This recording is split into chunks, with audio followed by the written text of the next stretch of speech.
Hey ladies, it's your girl with Exotic Rants. Guess what I was thinking about today? You really want to know? I was thinking about a story time. You guys want to hear a story time? I bet you do. Let's talk about sugar daddies and how I got into the sugar daddy world.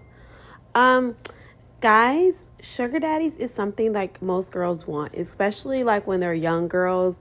They want a sugar daddy to spin, have fun at the mall, get whatever you want.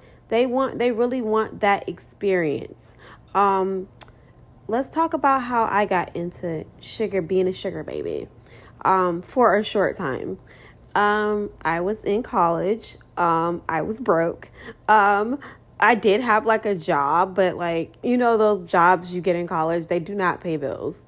And I noticed I went to like a public, predominantly white institution. So I noticed a lot of the, Caucasian girls in my classes were like balling out. They had Lululemon on. They had new shoes, fresh blowouts. And I'm like, okay, all these white girls do not have rich daddies. I know that for a fact. So I was like, oh my God, these girls have sugar daddies. And I was like, oh my God, I need to get up on game. So I was just like, okay, where am I going to start? I had to literally, I moved to a predominantly white affluent suburb. That was my first step.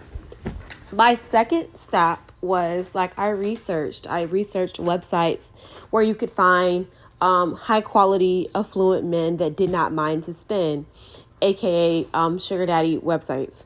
And I also would go to the business district and just walk around. I would go to the mall and walk around just during the day when you would probably really bump into somebody and have time for a conversation without a lot of other girls around. So I did that, and after a couple months it hit. So it just hit. I needed two things. I had a game plan going in. I needed my rent paid, I needed an allowance, and I needed a sugar daddy that wasn't a perv, So I had those three things that I needed from a sugar daddy already in my head. And I also was I was dating, but I did not have a boyfriend. I did not want a boyfriend. The guys I was meeting in college were just guys in college, And again, I was just out of, I was a senior in college. So I was just out of college. So I was old enough to know my boundaries. Again, so I did that. And I ended up going to this particular website. And I found a sugar daddy. I had met a guy, and he told me, we chatted for a bit. We chatted online on the website for a bit, and then I gave him my fake number, and he called it, and we talked a bit more. We were talking for we talked a couple hours, and he was just basically, I would like to take you on a date. And I said, okay. And he said, I will definitely, from the website, he basically told me, for the date, he would pay me at least $200 just to go on a date with him, just to eat dinner with him and talk. And I said, okay. So after we talked, I told him to meet me at this upscale steakhouse, which he did. And he showed up. He had the same picture. And this guy was not old. This was not an older sugar daddy. This guy was new money. So, new money likes to spend. He was a real estate investor. He was really smart.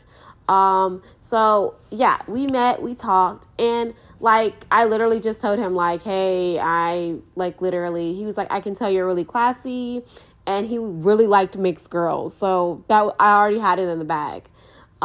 So basically I did not take any money from him that day, because I was we just got to know each other. We went to the steakhouse.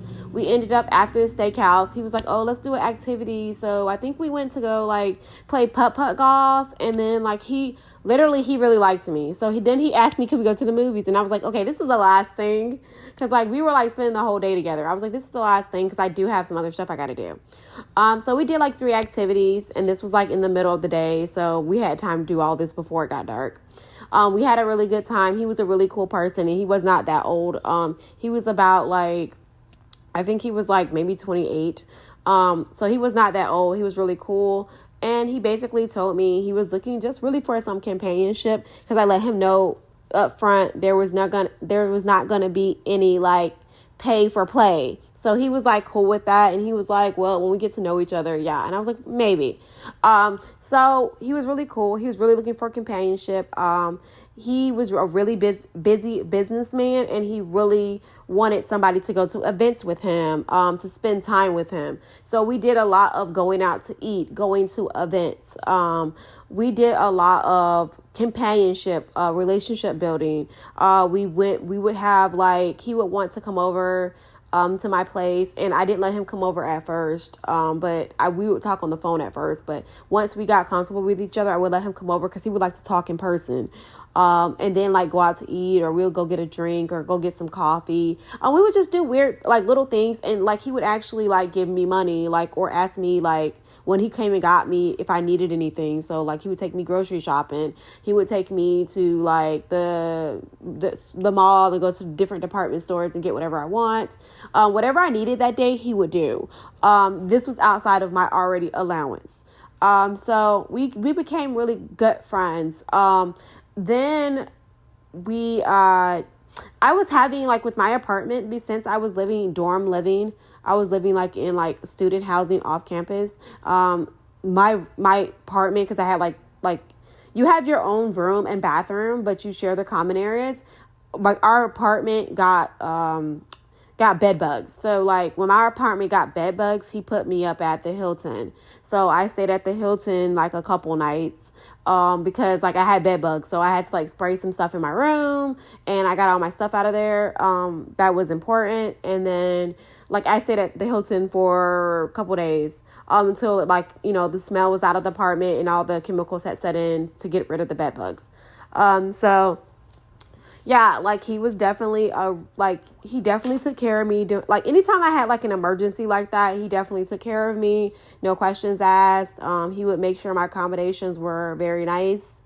And like, I mean, I just honestly liked him as a person. We were friends. We became like close friends. He would tell me stuff about his family, about a lot of stuff he was going through, and he didn't have anybody to confide in. So I became his confidant.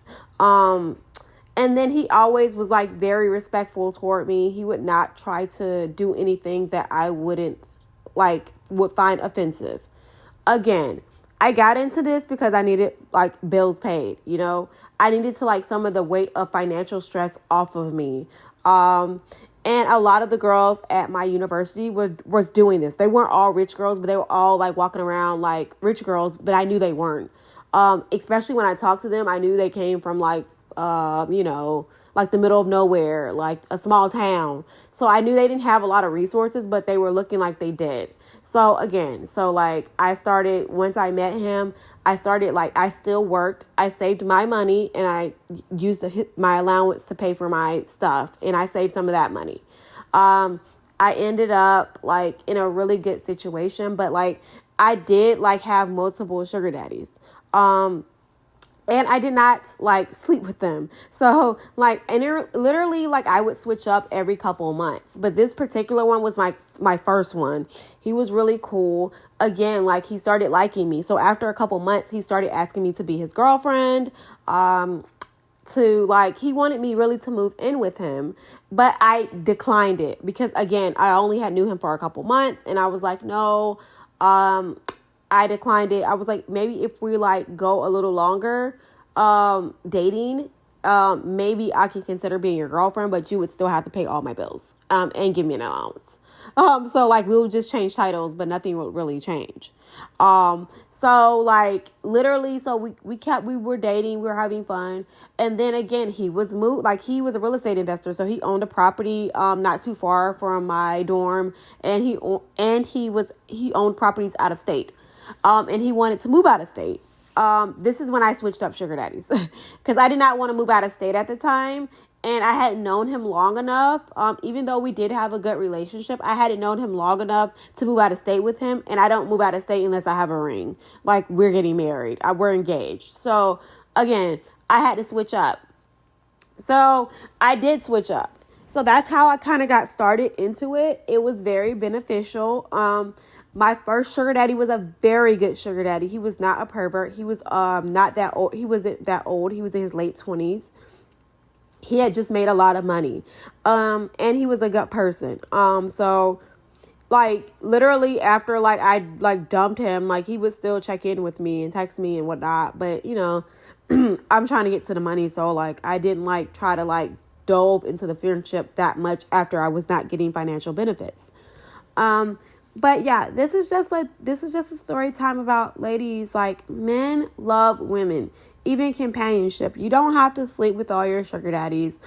Did I know girls that did sleep with their sugar daddies? Yeah. Did I have other friends that were sugar babies? Yeah. Do they sleep with their sugar daddies? Some did. Because after a while, it does become like your boyfriend. He's just doing everything. You're just upfront with your expectations. It becomes like your boyfriend. It's not like a weird relationship. Like one of my friends, she was a sugar baby. She dated her sugar daddy. She really liked her sugar daddy. She dated her sugar daddy for over a year. So they were like, you know, she was giving him some sugar. But it was a mutually beneficial relationship. She used to be a server. She used to be super tired and she had school. So now she no longer had to be a server. He paid all her bills. And she was giving him some sugar. So like she no longer had to like, he was her boyfriend, but he knew her expectations up front. Like he knew like, hey, you have to pay my rent, my utilities. You have to make sure I have decent transportation and you have to make sure I have pocket, like, you know, allowance. And allowances are not like pay for play. It's allowance. If you want a real sugar daddy, allowance is giving once a month on a certain date. So say his money comes in on the 5th. On the 6th, he always makes sure you have money in your account or he brings you cash. It's not like every time you guys see each other, he gives you a stack of cash. That is something totally different. And a lot of people get, you know, escorting and sugar baby mixed up. And it's really funny because they're like, oh, are you a escort? No, sweetheart, I'm a sugar baby. My man takes care of me, basically. So it's not like every time I saw my sugar daddy, he was handing me a stack of cash. It was like, if we go to the store, say we go to Barnes and Nobles, of course he's buying everything I want. He's asking me, do you want anything, sweetheart? And I'm saying, oh, I did need a few books and I would love some Starbucks coffee. It's stuff like that. It's just him being chivalrous, and he knows that is my expectation of the relationship, for you to be chivalrous. So if he takes me to, say, Bloomingdale's, he's going to make sure, hey, hon, do you need anything? Did you want to get a purse? He's being chivalrous at every time we meet. He's being chivalrous. So it's not him just asking, like, he's thinking like if he gives me some money that he's going to get some sugar. No, honey, that's not how it works. And you have to have clear boundaries with these men. And I had 2 friends that were sugar babies, and that we were close, so we would share stories and experiences. I met these girls at university also, and they were other mixed girls. So we would talk about different things, what were our expectations, our boundaries, what we will not do. And if we met up with new sugar daddies, we would always send each other's our locations the whole night. Like we would continuously, and then in the morning we would always check in on each other. Like, hey, you going to date? After that date, or whenever you tell me you think it's going to end, we're checking in with each other. We're texting each other. We're calling each other, checking in with each other. So we had like a little group of, I would say, mixed girls, mixed sugar babies. And we like literally checked in with each other. Did we ask for certain details about the sugar daddies? Not, sometimes we did, but not really. Like, so I know one of my friends, she was sleeping with her sugar daddy. One was not, just like me, because she would switch up just like me. But again, if you meet a really nice guy and he's affluent and he's taking care of you, it becomes a mutually beneficial relationship, and you feel comfortable because that guy is not only playing your sugar daddy, but he's playing your boyfriend. So if you want that type of relationship, you can get that type of relationship also. But if you don't want any type of physical contact relationship, especially intimacy like that, besides like just kissing, hugs, and like normal affection you would show to friends, like kiss like here and there. But like if you didn't want anything more, you can still get that too. A lot of men need companionship. A lot of men like women that are very feminine. I'm a very feminine woman. Men have told me I'm just like I'm their dream girl. So me knowing this, like me just going to events with him brought up his stock. Me being seen in public with him brought up his stock. Me looking good beside him brought up his stock. So it makes sense that affluent men, men of means, high value men want to be attached with beautiful women, beautiful, feminine, fit, and friendly women. So it makes sense. So if you want to get started in sugar babying, I say go for it. Make sure you're old enough. I was definitely old enough. I was at least 21. So I was not scared of boundaries. I had boyfriends before. So, I mean, boyfriend relationship, it was okay. But the most beneficial relationships I've had were sugar baby relationships or husbands. Okay. So I would suggest that because like, me just having a boyfriend and you just buying me gifts on holidays is not enough.